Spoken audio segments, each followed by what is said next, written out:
BBC Sounds. Music, radio, podcasts.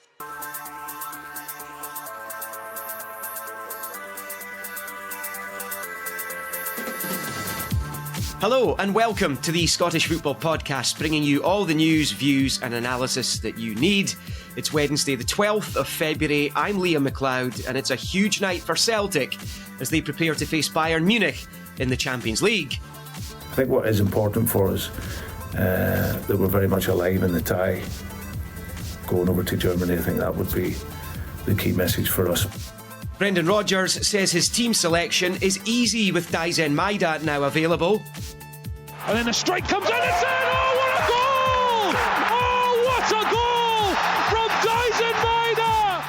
And the Celtic players themselves aren't overwhelmed by the challenge facing them.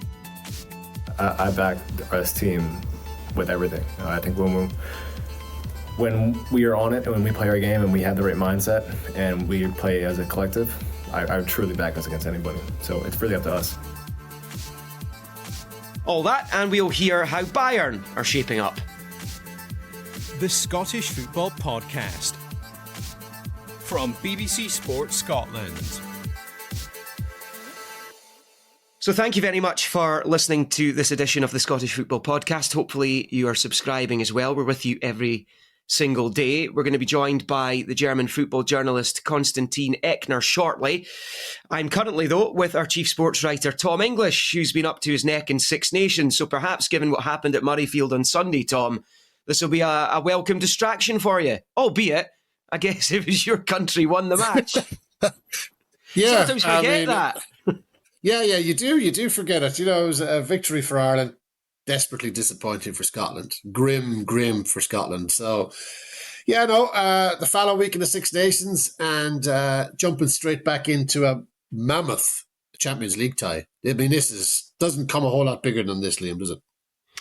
No, it doesn't. And for Celtic, it's knockout Champions League football, which was obviously their big target at the start of the season. Tom and Andy be doing their dissecting and post-mortems on the Scottish Rugby podcast. You'll be able to listen to that elsewhere on Sounds and at the BBC Sports Scotland website. But it is about the football. It is about Celtic, Bayern Munich. And as you're saying there, Tom, I mean, this is a tie to relish, this one, isn't it? I mean, this is proper glamour time. It is, yeah. I mean, you get to this stage, you always wonder, what does Celtic want? Do they want a glamour tie against a team that nobody expects them to beat, or do you want a kind of winnable tie? And I'd say you'd want a winnable tie, even though this is glamorous, even though it's Harry Kane, even though it's Musiala and Kimmich and all the rest of these great players coming to Celtic Park. This is one of the tougher draws that they could have got, but they're there. They are where they want to be. They're in the playoffs. They've got a shot, albeit a fairly remote shot, at getting through against, stellar opposition. There'll be a lot of eyes in European football watching this. I remember when Aberdeen drew Bayern Munich in 2008 in the UEFA Cup, and they could have had all kinds of other teams. Bayern Munich were probably the strongest team at the time on paper in the tournament. And obviously that was the year Zenit and Rangers played in the final of that competition. But I remember there being a lot of excitement because it was the renewing acquaintance after the Cup Winners' Cup in 1983. But my opinion was always, you probably want the Scottish team, whether it's your team or not, to have a more simple draw, if you like. And this is what Celtic have been hit with. It could have been so many other variations of this during that Aston Villa match. And actually, the knockouts have been achieved. Does that mean the pressure's off them a little bit? A little bit, maybe. But the pressure's off to the extent that nobody expects them to beat Bayern Munich over two legs. Like, nobody does. But there will be pressure on them to make it competitive. This isn't a free hit here. This is not a tie that they can lose by 3, 4, 5, 6, 7 on aggregate. They can't do that. They're Celtic. They've got huge pride in their own performance. So if they're going down, they've got to go down fighting. And I'm not saying they're going to go down, but that's the smart money, is that they're going to lose this tie, but they've got to lose it and come out of it with a lot of pride. And I think they're capable of doing that, but they're going to have to be everything that they can be in both games, because Bayern are flying 8 points clear at the top of the Bundesliga, scoring an average of 3 goals per game in the Bundesliga, just over actually. And they got Kane shooting the lights out. They've got pace, frightening pace out wide. They've got everything really, Bayern, and I'm just fascinated to see how Celtic measure up, Liam, against an opponent of this calibre. That would be really, really interesting. Oh, helping them out is the fact that Daisen Maida's available. I have to say, I was quite surprised when I saw the news break on Monday evening that they'd reduced his ban to just the one match. I think Brendan Rodgers was quite surprised about that as well. We're going to hear from him shortly, but that's a massive boost, isn't it? 21 goals he's got this season. Incredible form. And you look at Maida and you look at Adamida since Kyogo left. You're like, what do you want? If you're Brendan Rodgers, you want your 2 main strikers to step up, to fill the void, to be leaders for the team. And both of them have done. I mean, Ida 4 and 3, I think. Maida 6 and 3. Tremendous response to iconic player leaving the club. So fair play to the 2 of them for filling the void. But this is a job of an altogether different hue against Bayern. But then it's 1-0 relish. They have to relish it, especially at home. Massive crowd. I remember the last time they played Bayern at home, it was a 2-1 game, wasn't it? And that was a very, very good Bayern team. They won the league by 21 points, I think, that season. And it was I think it was only a goal from Javi Martinez, was it? 70-something minutes that beat them, 2-1. A Celtic Park game. That was a really competitive performance from Celtic. It was 3-0 away in the first leg. Or in the first round. So that is that kind of performance, that in-your-face performance that Celtic need. And they have, that type of performance against Leipzig. I know Bayern are much better than Leipzig, but they have produced performances. They've produced huge resilience in this group, haven't they? Like when you look at after the 7-1 disaster against Dortmund, resilience to keep a good Atalanta team goalless, resilience to come back from 1-0 down against Leipzig to win 3-1 and win really, really well. Resilience to come back from 1-0 down against Bruges, get a valuable point against a good side. Same again, digging out a win against Young Boys on a very, very sticky night for them. And also like a 2-0 down after 5 minutes against Villa, you're thinking, hang on, this is 5 and 6 on the cards. Got it back to 2-2. Great bottle there. Yeah, they lost it 4-2. But they showed a lot of character, a lot of nerve that night too. So they've shown a lot of stuff in this group that will hopefully serve them well against Bayern. Let's hear a bit of what Brendan Rodgers had to say to the assembled media on the eve of the first leg. We're very excited by it. It's a great challenge and a great test for us against the top side. So, we're looking forward to him. He's an extraordinary player. I think how he's been this year for us in not just in goals, but what his value gives to the team in terms of his pressing and his honesty to the game. So to have that mentality and that ability available was a big surprise for us, but a nice surprise. He's been an absolute joy to work with, and just seeing him develop and grow over the course of the season. I think his ability, his finishing, but add to that, like I say, the work rate and intensity. He's a really, really pivotal player for us. I don't think it's a gauge. I think we've already shown progress this season before we kick a ball tomorrow night. I've been really pleased with that side of it. I think over the course of the 8 games we played Borussia Dortmund, top team, Atalanta, top team, Red Bull Leipzig, who come into the tournament as one of the leading teams. So we've proven in this sort of first season that there's elements to our game that is making progress. But of course we were in it for the purpose, and the purpose was to get to this stage, past the 8 games. So now we play probably one of the teams that will see themselves as favourites for the competition. Got wonderful talent. Vincent's gone in there and done a really, really good job with some top young players and some really experienced players. But But I can't wait for that, because that's what you look forward to as a coach. And I know we are all as a team looking to look to test ourselves and measure ourselves against an absolutely brilliant team. I think what is important for us, that we're very much alive in the tie going over to Germany. I think that would be the key message for us. But we want to go and perform, and we're not frightened to lose. That's not what this is about. This is about, going and performing, and if we can perform well, like we've shown in this competition, especially at home, hopefully we can get what we deserve. So Tom, Brendan Rodgers, quite clearly there, his main aim for this first leg is to keep the tie alive going to Bavaria next week. Yeah, absolutely. They've got to just try and not win the battle in front of their face, but stay in the fight. If they lose the game, lose it by a goal. Keep the tie alive against a team that is just, as we say, full of stars, absolutely at the top of their game. The crowd are massively important on Wednesday night. Massive. They always are at home, particularly against a team that could do serious damage to you. Now, Bayern, they'll probably see a 1-goal victory. They'd probably see that as a really, really good result. Take it back to Munich and finish the job there. Celtic, I suspect, have to win this game, Liam. I can't see them winning in Munich. They have to win it, but they have to show that kind of balance in their game as well. They can't abandon caution. They have to play smart, like they did against Leipzig. That kind of controlled performance. Lots of the natural Celtic attacking football, but not gung-ho, not self-harming in the terms of piling forward and leaving space at the back.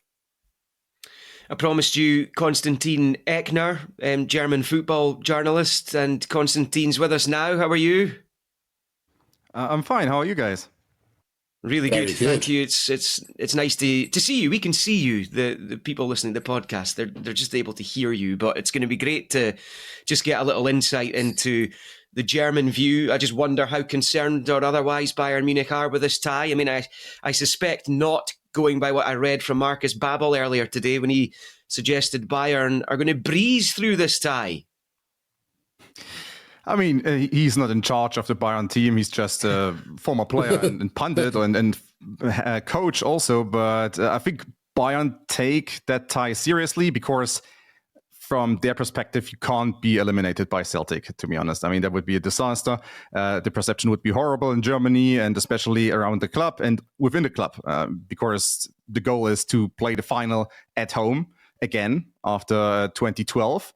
And this time winning actually the final at home and not losing in dramatic fashion as they did against Chelsea in 2012, which is kind of forgotten because they beat Dortmund a year later. But coming back to the now, I mean, Bayern, they have, of course, their hands full over the weekend on Saturday when they play Bayer Leverkusen. You mentioned that they are 8 points ahead, but Leverkusen could possibly get back into the title race if they beat Bayern.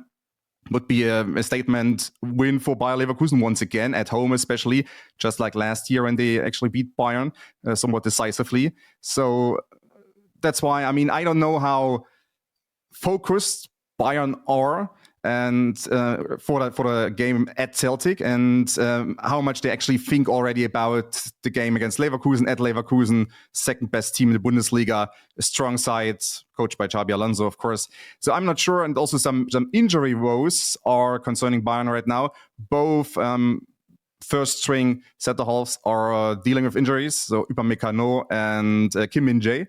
So there's actually a possibility that instead of these two, the center-back lineup could be Eric Dyer and Josip Stanisic, who's actually more of a right-back. Eric Dyer played quite well in the second half of last season when he came on loan from Tottenham, which was kind of a surprise. But I don't know where he is right now in terms of playing at Celtic, Champions League knockout stage for Bayern Munich, who play with a high line, or risk takers, a lot of possession. So usually your center halves are kind of exposed and you need a lot of individual quality in one-on-ones. And 2-2s to defend that back line, especially against counterattack. So, I mean, it would be interesting if actually Dyer and Stanisic are playing. Yeah, I mean, If there's no getting away from the fact, sorry, Tom, there's no getting away from the fact that this match against Leverkusen coming up on Saturday, isn't it, is massive, because if Bayern Munich win that one, there's not too many people will be thinking that they're going to surrender the title this season. That'll be a must-win for Leverkusen, I would have thought. So that's very much casting a shadow over this tie, isn't it? Yeah, I mean, that's kind of my point also from Bayern's perspective, or especially from Bayern's perspective. I mean, they have to take it seriously. And also playing away, usually playing in England is very, very tough for all the German teams, to be honest. I mean, I would need to look up the record for German teams playing away against Premier League sides. It's probably quite horrible, actually. Bayern haven't lost a game in Scotland for a couple of years. They haven't lost the past 6 games in Scotland. But, I mean, for instance, the last game against Celtic, which was the last game against the Scottish team, was in 2017. So, I mean, things also changed. And Bayern didn't really, impress anyone during the league stage of the Champions League, to be honest. I mean, they kind of stumbled from one problematic performance to another, losing against Aston Villa, for instance, which was, problematic at the time because it was the first loss. And also, overall, Bayern didn't really play well. I mean, considering that they actually want to get to the final, which is played at Allianz Arena. I mean, they also got beaten by Feyenoord at Rotterdam, 3-0 straight. It's not what you expect from Bayern, to be honest. Constantin, given this Leverkusen game and the proximity of it, do you think we're still going to see in the starting lineup Olise, Musiala, Coleman, and Kane? Are they going to? Do you think they will maintain that strike force, which have been obviously pretty ruthless and deadly? I kind of expect at least that Vincent Kompany is playing the best lineup available. I mean, it's kind of hard to say who's actually in that lineup right now, especially in the attacking midfield. Olise probably is one of the starters, but then, I mean, who could play there? Is it Sané maybe? Is it maybe Gnabry or Coman? You have a couple of wingers like kind of on the same level. So I'm not quite sure what the best lineup is, but he will play some of these players you have also mentioned, who have a lot of speeds on the outside, and Musiala, who's the playmaker on the inside, and Harry Kane is the striker. So especially the Musiala-Kane partnership is kind of important, and having Olise on the outside, or also as someone who can cut in, is right now really, really important for Bayern's possession game. So, I mean, I expect them to play also Kimmich and Pavlovic in center midfield. So that's the best lineup right now, certainly. It's just that the two usually starting center halves are injured. Maybe at least one is benched, maybe one plays, something like that. So maybe they don't want to risk that both play and both get then injured more severely. But I mean, as I said, yeah, they might think about that Leverkusen game already, but they take it seriously because especially away at Celtic, in front of that crowd, even experienced teams can kind of get nervous or maybe a little bit on the wrong side of things, and a little bit, I don't know, maybe then gets almost stunned by that crowd, especially if Celtic score early, maybe score the lead. Then it gets really loud, and then you can't really talk to each other on the pitch, and you're impressed by that because you don't usually deal with that kind of crowd. Bayern obviously didn't win any trophies last season. Tell us how that kind of failure of last season is driving them this season. Is this constantly brought up? Was this a kind of real kind of black mark against the club that they went a season without a trophy? I mean, right now it's not really a talking point anymore because there's a new coach, and so I mean, Kompany is the successor to Thomas Tuchel, so I'm not really sure that it's more down to all the failures and all the bad decisions Bayern did over the past couple of years in terms of also sacking Julian Nagelsmann, which is more of a point of discussion, actually. If there is any discussion going on about like what Bayern did in recent years, it's more about like that sacking Nagelsmann was probably the wrong move, especially considering what he right now does with the German national team.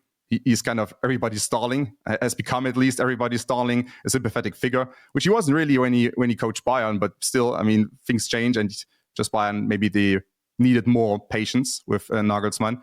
They didn't have at the time, which in hindsight really was probably the worst move. And then if it goes down to discussions surrounding Bayern, it's more about the contract situation. They need to extend contracts with Jamal Musiala and maybe possibly Joshua Kimmich, who might go to England, actually. He's linked and probably in talks with some of the Premier League clubs, including Manchester City.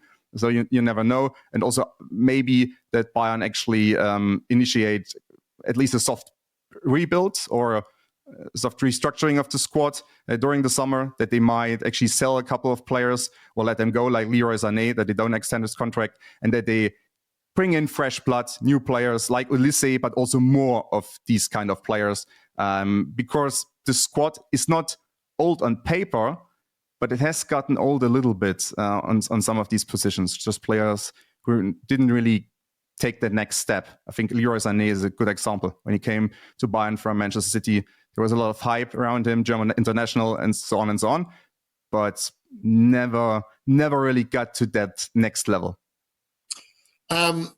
Constantine, Harry Kane, a goal-scoring machine, as a 55 goals in 50 games for Bayern. It's something ridiculous. It's outrageous. Tell me about him and his time at the club. So his goal-scoring record is, of course, out of this world, to be honest. I mean, of course, you knew when he actually moved to Bayern what kind of goal scorer he can be. Also, what kind of playmaker might be the wrong word, but what kind of ball carrier he can be, given how he has played for the English national team. But there were also questions like, should he actually drop back into midfield all the time, as he does, or did and does still for the England national team, or should he more stay up front, play against the centre backs usually, and keep them busy? So that's actually what has happened. So he's more of a clear-cut, true goal scorer right now, which kind of at times maybe muddies the perception, given that he isn't really visible in games at time. Maybe for 20, 30 minutes, he has 2 or 3 touches, doesn't do much. I think other type of goal scorers, especially those who are really the clear poachers, are fine with that, and you never would question their ability, because they might be in the right place at the right time to score a goal or two, so it's all good. But with Harry Kane, you almost expect a little bit more, because even at Tottenham, I mean, at times he was kind of their playmaker. Number 10 and number 9 and 1. It was in 19, I guess. I don't know what we want to call it, or 10 and a half, or 9 and a half, whatever. So sometimes there are some pundits who say, Harry Kane doesn't do much, and he's not really in games in it. He's kind of isolated, but I think that's on purpose in a sense, because he's also getting a little bit older. So keep him up front, keep him where he's most valuable, which is inside the box or around the box, where he can actually score. So, I mean, he's of course he's doing his job. I mean, he's of course one of the most expensive strikers, but also one of the most effective strikers. Now it comes to the question how much longer he will play at Bayern, because there were reports, I also reported it in the Times, that he has a release clause, one who's actually only can only be triggered during January for a summer move. So it might happen next summer that he might go. Someone could trigger his release clause that was actually put in the contract, because he might want to go back to England and break Alan Shearer's record. They've been a little bit fallible away from home, Constantine, is one thing I would say. I think it's 1 win in 7 away Champions League games. Does that give Celtic an opportunity to potentially take a positive result to Munich next week? I think so, but I think the problem is that at Allianz Arena, it might be the end for Celtic, at least as far as this competition goes. So, yeah, I mean, we might see a draw tomorrow. We might see actually Celtic beating Bayern is possible. They have lost away at Aston Villa and Feyenoord, as you said. And at Barcelona also. So, yeah, that's possible. But I think because of how the tie is structured, Bayern will likely then advance because of the home game. When they do lose these games, Constantine, against Villa and Feyenoord and Barcelona, and I think they lost against Mainz as well, didn't they, in the Bundesliga? How did they lose them? What do teams do to trouble this Bayern team? I mean, you look at Feyenoord 3-0, Barca 4-1. How did these games? Where did Bayern run into trouble here? It's kind of different. I mean, against Barcelona, it was actually that Barcelona were just the better team, the more powerful team. Musiala was still recovering from an injury, so he wasn't in the squad. So Bayern's possession game wasn't on that level that it usually should be. And against other teams, Bayern have a lot of possession. They play a high line. They play a very risky style. And often it works due to the counter-press, intensity, suffocating opponents, but sometimes it doesn't work. And you get beaten and you concede a few goals and you can't come back during games, especially against top-tier opponents. So that's what has happened at times, at least, during that season. I think they have improved in terms of counter-pressing and recovering possession, recovering balls compared to what we saw early on during the season. But still, I mean, they are still on a way and still on a learning curve.